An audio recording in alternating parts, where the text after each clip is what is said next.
continuación, el equipo número 1, conformado por José Díaz, Nilson Monterrosa, Yelixa Ramos y mi persona Robinson Parada, abordaremos el tema de los actos administrativos según la Ley Orgánica de Procedimientos Administrativos. De esta manera iniciamos. Los actos administrativos constituyen la forma de manifestación por excelencia de la actividad administrativa. Por su naturaleza y carácter, los actos administrativos inciden en la esfera jurídica del administrado a quienes se dirigen, creando o modificando o extinguiendo una situación jurídica determinada. La Ley Orgánica de Procedimientos Administrativos en su artículo 7 define el acto administrativo de la siguiente manera. Se entiende por acto administrativo a los fines de la ley toda declaración de carácter general o particular emitida de acuerdo con las formalidades y requisitos establecidos en la ley por los órganos de la administración pública. El acto administrativo, en principio, debe ser un acto jurídico emanado de la administración pública en cualquiera de sus ramas, ya sea la administración pública nacional, la administración pública estatal o la administración pública municipal, así como de los entes descentralizados funcionalmente con forma de derecho público. En cuanto a los elementos del acto administrativo, al analizar los elementos que componen la mencionada noción de acto administrativo contenida en el artículo 7 de la ley, se destaca lo siguiente. Primero, consiste en una declaración de carácter general o particular. Segundo, en lo referido al origen del acto administrativo a los efectos de la ley, debe ser dictado por un órgano de la administración pública. Tercero, de acuerdo a las formalidades, lo anterior evidencia su sometimiento al principio de legalidad en sus dos manifestaciones, formal y sustancial. Cuarto, en cuanto a su contenido, el acto administrativo es, como lo indica la definición legal, una declaración, es decir, una manifestación de voluntad, de conocimiento o de juicio, y cuyo contenido puede ser muy variado, siempre dentro de las facultades atribuidas a la administración de orden sancionatorio, autorizatorio, facultativo y limitativo. Los actos administrativos según sus efectos, según el carácter normativo o no de los actos administrativos, estos se clasifican en actos de efectos generales y actos de efectos particulares, acogiendo la Ley Orgánica de Procedimientos Administrativos, una primera forma de clasificación de los actos según sus efectos. Esta es la clasificación que acogía la Ley Orgánica de la Corte Suprema de Justicia y que mantiene la ley del Tribunal Supremo de Justicia, es decir, los actos administrativos de efectos generales son aquellos de contenido normativo, es decir, que crean normas que integran el ordenamiento jurídico. En cambio, los actos administrativos de efectos particulares son aquellos que contienen una decisión no normativa, sea que se aplique a un sujeto o varios sujetos de derecho. La Ley Orgánica de Procedimientos Administrativos identifica a los actos administrativos de efectos generales cuando en su artículo 3 establece ningún acto administrativo podrá violar lo establecido en otro de superior jerarquía, ni los de carácter particular vulnerar aun cuando fueren dictados por autoridad igual o superior a la que dictó la disposición general. En relación a los actos administrativos generales e individuales, puede decirse que la ley acoge la clasificación de los actos administrativos según sus destinatarios, al distinguir los actos administrativos generales de los actos administrativos particulares. Los actos administrativos generales son aquellos que interesan a una pluralidad de sujetos de derecho, sea formado por un número indeterminado de personas o un número determinado. En cambio, los actos administrativos individuales son aquellos que interesan a un solo sujeto de derecho. En el artículo 72 de la ley se exige que sean publicados en Gaceta Oficial de la República Bolivariana de Venezuela aquellos actos administrativos que interesen a un número indeterminado de personas que no sean necesariamente actos normativos o de carácter general. Es decir, esta norma establece directamente la diferencia entre el acto de efectos generales o de contenido normativo y el acto general, el cual, aun cuando pueda no tener contenido normativo, interesa a un número indeterminado de personas.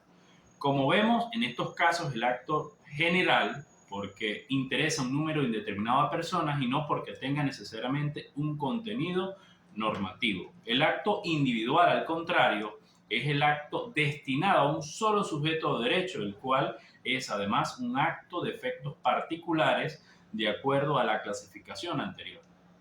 En lo relacionado a los actos generales, son aquellos que tienen carácter normativo y como tales afectan a toda la ciudadanía. Los actos de efectos particulares son aquellos que afectan a un solo individuo o a un número determinado o identificado de persona. El acto es de efectos generales al no ser posible determinar las personas que estarían bajo el supuesto de su llamado. Hola, saludos, soy José Díaz. Les estaré hablando sobre los actos administrativos según su contenido, manifestación de voluntad y su ejecución. En tal sentido, los actos administrativos según su contenido son los siguientes. Primero, actos administrativos definitivos y actos administrativos de trámite. Esta clasificación se deduce de los artículos 9, 62, 85 de la ley. En primer lugar, puede distinguirse el acto que pone fin al asunto administrativo, en cuyo caso sería un acto que no pone fin al procedimiento ni al asunto, sino que en general tiene el carácter preparatorio.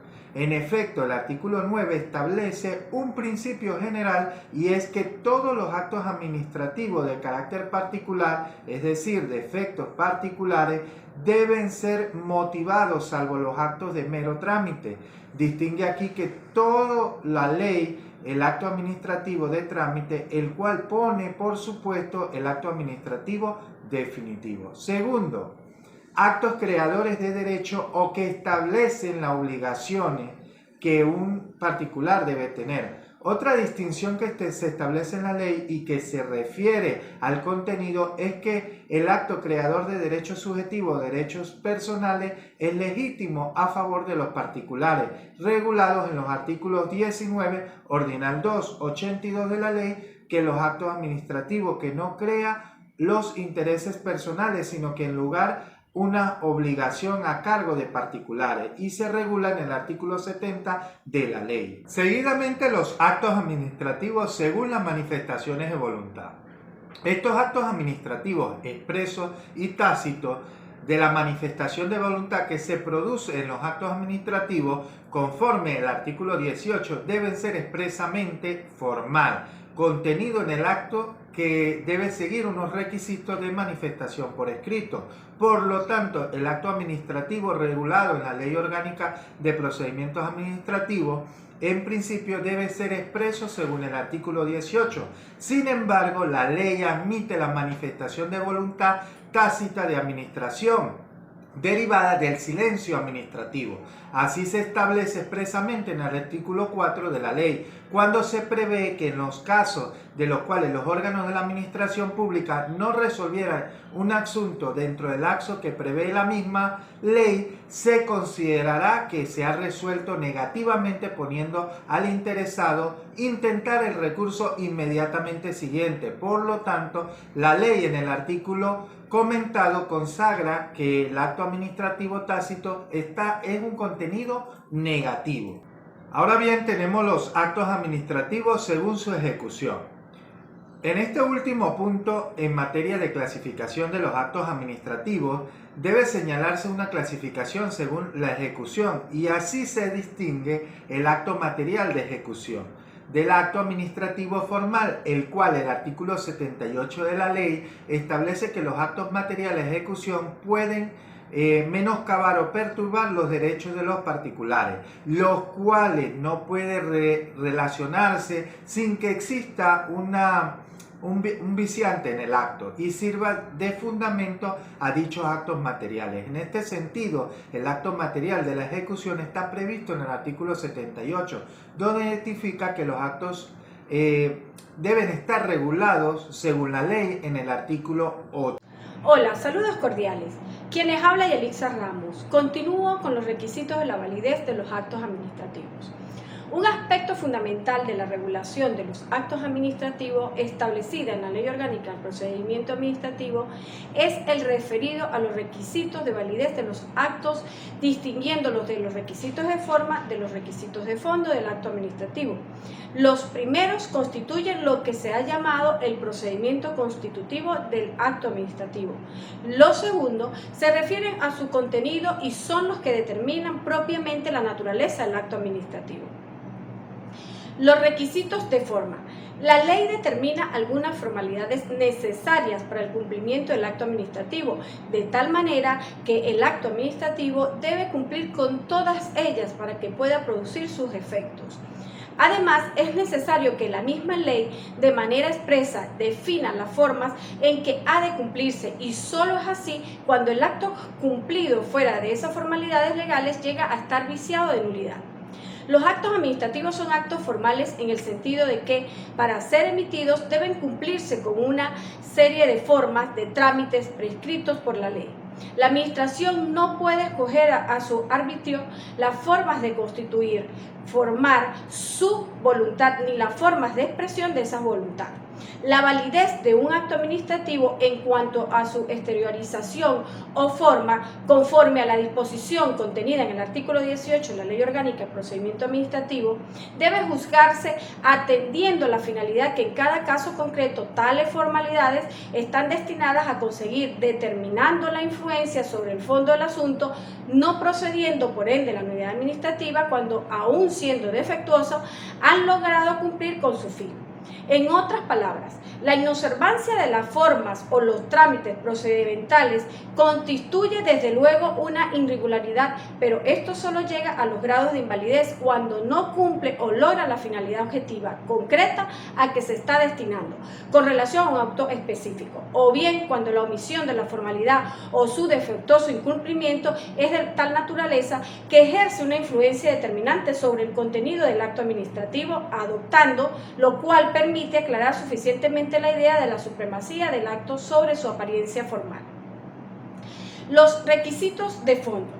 En cuanto a los requisitos de fondo, la ley en diferentes normas establece una regulación de los 5 requisitos de fondo de los actos administrativos: la competencia, la base legal, el objeto, la causa o motivos y la finalidad del acto. La competencia. La competencia es uno de los elementos esenciales de todo acto administrativo, entendiendo por tal competencia la actitud legal de los órganos de la administración para dictar un acto administrativo.